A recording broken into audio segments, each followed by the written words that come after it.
Welcome back to Gear and Guitars with Mel. As usual, I'm Mel. I know I've been missing as of late, but I come to you with fair tidings. Let's have a look. Let's start at the headstock, shall we? Look at that. Beautiful fretboard on there. Ooh. So, just by looking at that setup, you already know who belongs to this here guitar, don't you? Here, let's get to the pièce de résistance. All right.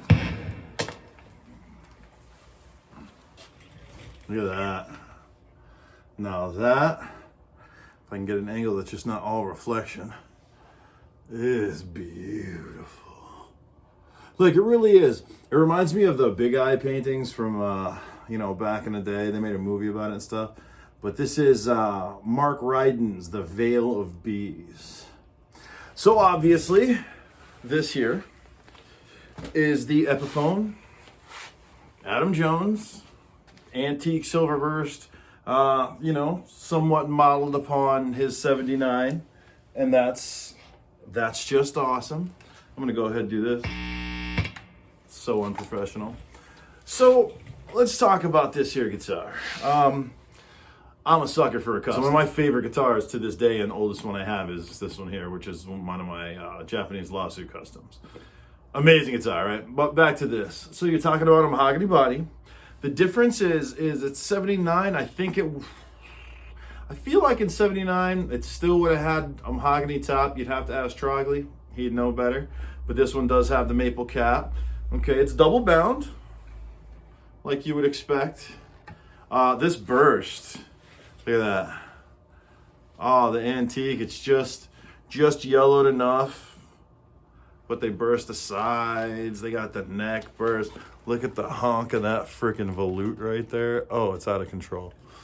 They got these buttons on the back that are very reminiscent of the Schallers of the time. I don't think these are Schallers by any means, but I think they were just trying to get that vibe, you know. You got the artwork on the back here. The artwork on the back of that headstock is by Corin Fott. These art guitars are they're gonna be pretty hardcore. They're gonna be pretty awesome. They're going into them. So you got an ebony fretboard, 22 frets, medium jumbo, I'm fairly sure. But I will say they seem a bit skinny. Maybe I'm wrong on that. I could be wrong. I actually took that spec for granted, didn't I? No, those are medium jumbo. I got that right. Right in here, you got yourself a nice Epi Pro Bucker. I believe it would be the Pro Bucker 2 or 3. I'm not taking this one apart. This one does not belong to me. This is on loan to the channel. And thank you, Corey. This is on loan to the channel to check it out, because this wasn't one that I was going to get. But it's nice to be able to show you guys, and he hooked it up so that I could show you guys. Okay. So yeah, it's got a Duncan distortion, which, if you know me, this is a little hot for my liking, but it does get it done. It's got a great sound, and you can turn it down all day. Just hit that tone, right?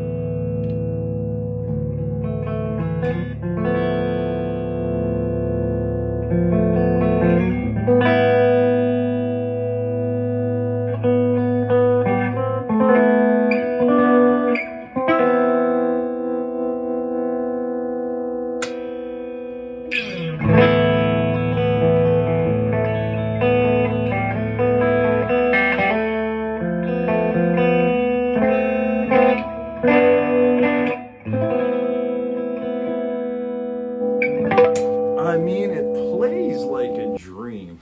I'm a sucker for a real nice ebony fretboard. And unfortunately, I don't have one anymore. None of my guitars have ebony. Even my custom has just a nice old rosewood. But yeah, the collection's gone through another upheaval. I'm trimming them down, guys. I'm getting down to the very lowest, not lowest, to like the cream of the crop of all my guitars, because I'm not letting that go, and I'm not letting that go. But back to this, you got the reverse mounted Pro Bucker, you got the Duncan Distortion, very clean. What it does in this guitar, I'll notice, is in the middle position here, because you get a little bit of, it's not necessarily muddy in the neck, but it's got kind of a cloudy overtone, right? So with this, you put that in that middle position, you get this clarity, you get this warmth. I mean, it's pretty smoking, pretty awesome. They did reissue the Epiphone protector case. Epiphone protector case being old school Gibson chainsaw cases with Epiphone branding now. I think they're supposed to be like the version 3 or the version 4. I'm not positive. I'll throw some pictures up of those. They are TSA approved cases.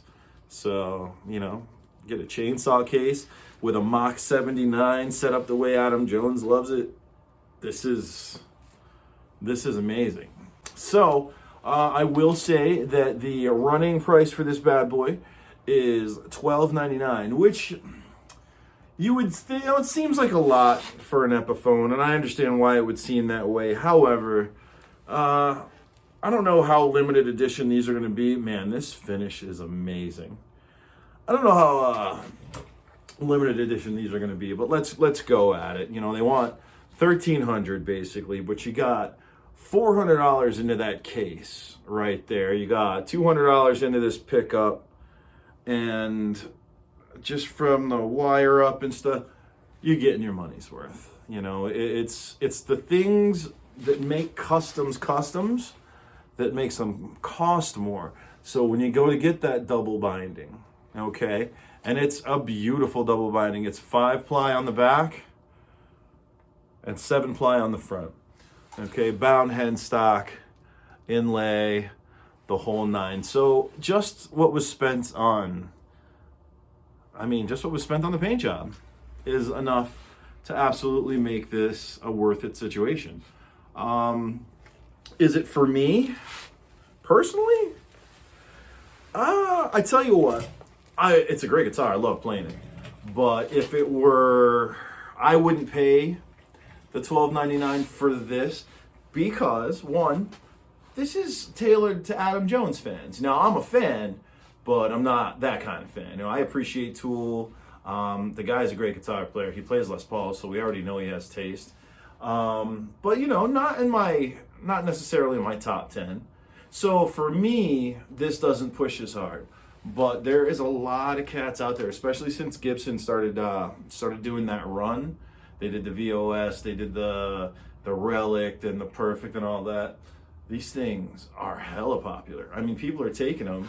They're buying them for $12.99, and then they're flipping them on Reverb and whatnot for much more than that, which I think is kind of trash.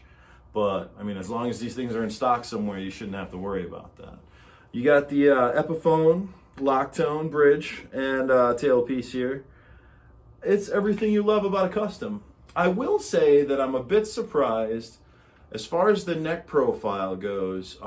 It's very old school Epi kind of shoulder D profile. I've been between the 59 and the Lee Malia Artisan I had and my blue flame top and stuff. I'm getting really used to that 59, that late 59 carve, which just leaves a little more in the hand. But that being said, talking about a 79, I wouldn't be surprised, because this is supposed to be his neck carve, his personal neck carve. So if that's the case, then he has one of those with the really skinny neck, which would also explain the big fat volute that I'm just always gonna love. I love a volute on a guitar. I don't know what it is. It just reminds me of back in the day, whenever some older cat was playing a guitar, they all had volutes, no matter what. whether they were classical, acoustic, electric, didn't matter. It was a big old honky volute there, just taking up room. But yeah, I mean, that's about it. 12-inch radius, 24 3/4 scale. It's a Les Paul, okay? And this is a beautiful Les Paul. Now, what I'm going to say might shock you, but you go back and check out my video on my custom Koa, and I can honestly say that custom Koa was cheaper. I think it was around 8 something, but I can see why. This is a spotless guitar. I mean, Epiphone's not messing around when it comes to these, at least. You look for the bleed, the finished bleed and stuff like that. This is super, super, super clean. Super clean. And yeah, I mean, you want all your guitars to be clean, but that's kind of the deal, right? You're going to pay a little extra for something. You want that quality control. These frets are beautiful. These fret ends. It's slightly rolled into the binding. This is a very comfortable, very let's get out and rock and roll guitar. I love that it gives off 70s because, well, 70s. You know.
So that's it, guys. That's my run. I was gonna try and make it a longer video, but it's a Les Paul. I mean, I'm just gonna riff on it, and then I'm gonna tell you everything that's great about it. I'm very happy to say that I have found nothing bad, like seriously. And I looked, because at the price that they're charging, you know me, dude, I'm like, come on, you're charging that much. So this costs more than my 59. And now I'm going to say it, and I don't want anybody to be upset about it, but I consider my 59 to be a superior instrument. Multiple reasons. Mostly the wiring up is way better. Long neck tenon. Actually, I think this might have a long neck tenon too. But on that one, it just suits me more. And those burst buckers are great. I really, really enjoy them. But just because I enjoy that guitar more isn't to say that this is not the same quality. This is Oh, this is a monster. I mean, this is easily as nice or better than my custom Koa, which is a badass guitar. I mean, it's beautiful. If you're into the art thing, man, I can't get a good, let's see if we can get a good shot here that doesn't involve all the, I'll get some glamour shots of it after and I'll throw it up because it's tough. It's so good. It's so reflective. Like the shine on this thing. And I didn't polish it or anything like that. Yeah, man. This thing's awesome. It is. It really is awesome. I would love to own one. It's just not in the range that I'd be willing to pay. However, the fact that it comes with that protector case, that's awesome. Because it's a TSA approved case. It's got a lock on it. And I mean, I'm fairly sure if you wanted to, you could drop it out a couple of story window and you'd probably be all right. So as you can see, I'm back in the studio for now. I'm trying to keep it that way. It depends on if the weather holds. We were just up here, like below zero, having a pretty rough time. So can't come out and start recording in the studio, especially since the only amp I have out here is a tube amp. And I would like to say that all of those tones came from this Bugera Vintage 55. It's the dirt channel and the clean channel because for whatever reason, my pedal board's being a jerk and that makes me sad. But what are you gonna do? Epiphone, Adam Jones signature, antique silver burst. Badass, man. Really beautiful, really, really beautiful guitar. I got nothing bad. There is nothing bad I can say about it. It's killing it. And, you know, the fact, that's the other thing too. So yeah, it costs more. But you got Mark Ryden's art on the back of it, okay? And you got Corin Font's art on the back of the headstock. I mean, that's pretty legit. It's literally an art piece. So I'm only going to assume they're going to appreciate over the years. Oh man, great guitar. Anyway, thanks for checking out Gear Guitars with Mel. As usual, I am Mel. Oh, and guys and gals, do me a favor. I'm looking through my analytics and stuff and I'm seeing that you guys are watching me. You're digging it, but you're not subscribed. Why aren't you subscribed? All you got to do is hit the button. Just poke the button. And it'll say subscribed. And then with that, you'll be part of a very elite group of subscribers. Take it easy, guys. Yeah, and I forgot to mention, look at this. Posi locks, man. Look at that. Got a Posi lock right there. And a Posi lock. Oh, let's get this one right there. Look at that. That's awesome. So that was Gibson's easy way out version of a Simple Man's strap lock. Did you hear that? There's ghosts out there. Take it easy, guys.